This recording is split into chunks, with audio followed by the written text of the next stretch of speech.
Medium students, I am Pushpanjali from CBSE English classes. Today I am going to teach you some grammar portion. In that I will teach you verb. So first of all, what is verb? A verb is a word that shows action. So it is well known to everyone that verb is a word that shows action. We can see here jumping girl, a baby sleeps, a man eats burger. So all these things are verb. You can see here also. So we all know in a very simple language we can say doing word or action word is known as verb. So see here, I play football. So what is play here? Play is verb. They skip quickly. So what is skip here? It is also verb. So see here, eating, sleeping, study, drinking, all these words are verb. Now we can see in this picture also that reading, jumping, riding, these all things related to verb. So first of all, dear children, I will tell you the structure for a sentence. What is the structure of sentence? So structure of sentence is subject, verb, object. This we learn in class 1 only. When we are studying first standard, we learn the structure of sentence is subject, verb, object. Without verb, we cannot frame a subject. John caught the ball. So John is subject here, caught is verb here, and ball is object here. Okay? Now see, here also I am telling you subject plus main verb plus object. This is also the structure of subject. Now come to the kinds of verb. Transitive and intransitive verb. First of all, what is transitive verb and what is intransitive verb? So our concept should be clear. So transitive verb which contain object is called transitive verb, and which do not contain object, it is intransitive verb. Very simple to understand. I bake some cookies. So here cookies is object, and I laugh, no object. So it is intransitive and it is transitive. Very simple, you can see. I ride the bicycle. Here bicycle is object. I move the chair. Chair is object. Now see, what is transitive verb? So transitive verb which contain object. So some more examples I will tell you so that it should be more clear. She writes a letter. So again letter is object here. She sees pictures. Pictures is object here. Raju writes a poem. So poem is also object here. He hears songs. So songs is object here. She practices dance. So dance is object here. So it is very clear to we all that if a sentence contain object, then it is transitive verb. And if a sentence does not contain object, then it is intransitive verb. So see here, my friend sent a gift. So here friend is subject, sent is transitive verb, and gift is object. So we have seen that if object is present, then it is transitive verb. Now come to the intransitive verbs. And intransitive verbs does not take an object. In the beginning only I told you that intransitive verbs does not contain object. He sleeps too much. No any object present here. He complains frequently. Any object present? No any object here. So it is intransitive verb. You can see many examples I have given. Jesus wept. So object is not here. My brother stood here. Object is not present. Now see many examples here where there is no object is present. So no object is present, then it is intransitive verbs. Now see here. My dog died. Very simple example. My dog died. No any object here. So it is intransitive verb. Now come to the regular verb and irregular verb. What is regular verb and what is irregular verb? The concept should be clear. So regular verb is formed by the past forms ends with. Now very clearly let me tell you in the other words. When we add ed, d, t, ied to change the forms, then it becomes regular verb. See walk. Walk is V1. When we add ed, then it got changed. So it is regular verb. See change. Then ed is, you can say in the yellow letters, yellow words. You can see here ed is here. Change, changed. Spend, spent. Manage, managed. worry, worried. So for changing the forms, we have used here ed, t and d. So it is regular verb. And irregular verb, when we change the vowel, in the past form. So it is called irregular verb. Say drink, I is changed into a, so drink becomes drank. Give, I is changed into a, so give became gave. Again you can see E. E is what? Vowel, na? These all are vowels. Eat. Eat change into ate. A is also here vowel, isn't it? Teach change into taught. Again here E. E change into A. Both are vowel. Buy, bought. Here also U is what? Vowel, and O is also vowel. So it is very clear. The change in vowel in past form is called irregular verb. Now come to the strong verb and weak verb. So what is strong verb? Verbs which form their past tense by simply changing the vowel without adding ed, d or t are called strong verbs. You can see the example, come, came. No any use of d, ed, t is here. Write, wrote. No any use of these things. Speak, spoke. No any use of these things. So it is strong verb. We can see some more examples of strong verb. Come, came. See, saw. You can say, dear children, that here in every letter, every word, nowhere we have added d, ed or t like that. Okay. So you can see here the verbs which become past form by changing inside vowel of the present form are called strong verbs. Very simply you can remember the definition. The verb which become past form by changing inside vowel at the present form are called strong verbs. So here you can see come become came, see, saw, write, wrote, begin, began, speak, spoke. Now come to the weak verb. Strong verb we have seen. Now weak verbs which form their past tense by adding ed, d or t to the present form is known as weak verbs. You can see some examples I have given. Now walk, again ed is added here. Went, want, wanted, ed is added here. Spend, spent, t is added here. So these are weak verbs. Okay. Now we have seen that weak verbs are formed by adding ed, d or t. Now see some more examples. Walk, ed. We have added walked ed, then it become walked. Laugh, laughed. Want, wanted. Ed is added here. Believe, believed. Spend, spent. T is added here. So very easily we can remember the verbs which become past form by adding ed or d or t to the present form are called weak verbs. Very easy to remember. Now there are many kinds of verbs. So come to the principal verb and auxiliary verb. Okay. Now first of all, what is principal verb? So when a verb expresses its meaning without the help of any other verb, it is called principal verb. So it does not need any other word to express its meaning. That is why it is called principal verb. You can see here, Kareem is a boy. I have a book. The boy eats a mango. So let me clear you, dear children. Here it is, the boy eats a mango. So eats is their main verb. And its sentence, I have a book. Have is acting here as a main verb. It is main verb here, principal verb here. Kareem is a boy. Is here main verb because no any root form of the verb, main verb is present. That is why it is acting like a main verb here. Okay. Is, have and eats because it expresses its meaning. Okay. Without the help of any other verb. That is why it is called principal verb. Principal verb is also known as main verb. Okay, the other name of principal verb is main verb. You can see the verb which cannot be removed from the sentence. I eat an apple every morning. Eat is your main verb. It is acting like a principal verb here. It is main verb here. But if we will remove this eat, this sentence is clear. See, I should an apple every morning. It is incomplete sentence. The sentence is totally wrong. So it is said that the main verb is very necessary. It can't be removed from the sentence. So, I eat an apple every morning. It is a complete sentence. See, Merlin ate pie.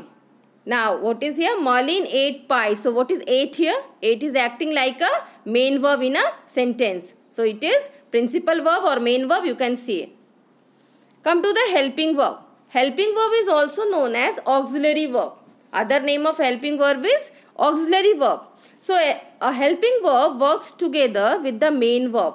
So, helping verb cannot, it has to work with main verb. Okay. She is leaving. So, what is here? Helping verb, and leaving main verb.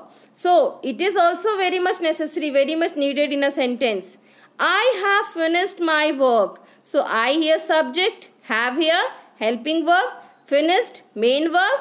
Getting now all of you? So, see in this sentence, I have finished my work. Helping verb is also present and main verb is also present. In the first tense sentence also, she is leaving. Helping verb is also present and main verb is also present. So, we can say there are many helping verbs. Is, am, are, was, were, has, had, being. These all are helping verb. Okay. Now, come to the finite verb and non-finite verb. So, first of all, what is finite verb? So, a verb that is limited by the number, person of its subject is known as finite verb. It is limited means what? It will not change, it changes according to the number and person. The verb forms changes according to the number and person. See, according to the number and person, the verb forms go is changed. Go is changed into here. Goes, she went, he walks home, he walked home. Now see the verb forms. Walks change, walked change, went change, goes change. The go become goes here, goes become went here. Like that the verb forms are changes according to the number and person. But what happens in non-finite verb? It does not changes its form according to the number and person of its subject. Okay. This verb is very rigid. Means it will not change its form. See, for example, I like to play cricket. Here 2 plus verb is here. I like to play cricket. According to the subject, person, number and person, the verb form is not changed. Here also you can see. Here the number and person, according to that, the verb form is not changed. Here also play and here also play. Isn't it? So it is said non-finite verbs does not change according to the number or person of its subject. Okay, you can see here. The verb forms are not changed. In the first line also play and second also play. I also with with the subject I it is used play, and with he the singular also play. Okay. Now finite verb and non-finite verb, there are some differences. So finite verb, it changes according to the number and person of a sentence, and non-finite verbs it does not changes its number and person according to the subjects. Okay. Now you can see Neha writes letters. They write letters. You can see subject is Neha, singular. Then we have used the singular verb. They is plural. Then we have used the plural verb. We have written. Here also we have changed the verb form. So according to the subject we have changed here number and person. Okay. The verb forms are changed. But here you can see in the non-finite verb, according to the number and person, the verb forms are not changed. I have told na these verbs are very rigid. Raman tries to sing. So see, sing here not change. Singular. Raman is singular but no change. We are plural here. We is plural na. But again sing. They again plural. Then also sing. So verb forms are not changed. So it is very clear children that in finite verb it does not changes its form according to the number and person. And in non-finite verb, finite verb it changes according to the number and person, and non-finite verb it does not changes according to the number and person. Now there are 3 kinds of non-finites. Okay. Now the 3 kinds of non-finites are infinitives, participles and gerunds. First of all come to infinitive. What is infinitive? So a verb consisting of the word to plus root verb and functioning as a noun, adjective or adverb, that is called infinitive. You can also remember the formula 2 plus verb, 2 plus V1, the root verb. Okay, that is called infinitive. He refuses to accept our help. You can see here 2 plus verb, 2 plus accept is here. So, what is here? He refuses to accept our help. So, what is infinitive here? 2 plus verb, I have told na. So 2 plus except is infinitive. They want to read a book. So here you can see they want to read. 2 plus verb. 2 plus verb, what is it is? Read. Then again here infinitive. So what is infinitive? 2 plus root form of the verb is called infinitive. So I think it is very clear. Now come to the second one, that is gerund. So what is gerund? So gerund, sometimes gerund works like noun in a sentence. Okay. Gerund, actually it is a verb. Gerund is a verb. But it is acting like a noun in a sentence. It is the ing form of the verb. Okay. So very clearly I will tell you, because students are having lots of problem in identifying participle and gerund. Okay. So see very nicely. Smoking is dangerous. I told you the definition that gerunds are actually verb, but they are acting like a noun in a sentence. They are the ing form of the verb. So smoke plus ing, smoking. Smoke plus ing, smoking. So smoking is dangerous. Okay. So what smoking? How smoking is acting? Actually smoking is verb. But here in this sentence, it is acting like a noun. So it is what? It is acting like a noun. Na? It is the subject of the sentence. Smoking is here subject of the sentence. So it is here gerund. Second example you can see. Swimming is healthy. Swimming again it is verb but acting like a noun in a sentence. It is also the subject of the sentence. Okay. So it is gerund. I like shopping. Now dear children, you are having confusion. Didiji, always you are telling that smoking, swimming, this we are using in the beginning. Isn't it? In the last we are not using. But it is wrong. In last also we use that. Gerund is also placed in last as an object. I like shopping. So shopping is object here. It is also acting like a noun. But here it is acting like an object of a sentence. It is not the subject of the sentence. Okay. She hates running. So again running is here gerund because it is acting like a noun in a sentence. Isn't it? But here running is the object, not the subject of the sentence. Clear children? Once more I am telling you, smoking is dangerous, smoking is gerund and it is subject of the sentence. Swimming is also gerund and it is subject of the sentence. And in the third line you can see, I like shopping. Shopping is here acting like the object of the sentence. But it is also gerund. It is also gerund because acting like a noun in a sentence. She hates running. Running is also here gerund and it is acting like a object. So I think there should be no any doubt. Come to the some more examples I have given you. You can see many examples I have given. Swimming is my favorite sports. It is acting like a subject here because in the beginning it is placed. Having to get, it is also here subject. So many examples I have seen, I have given children, you can see. Now come to the participle where the students are having more doubts. Ki gerund is also having the ing form of the verb and participle is also having the ing form of the verb.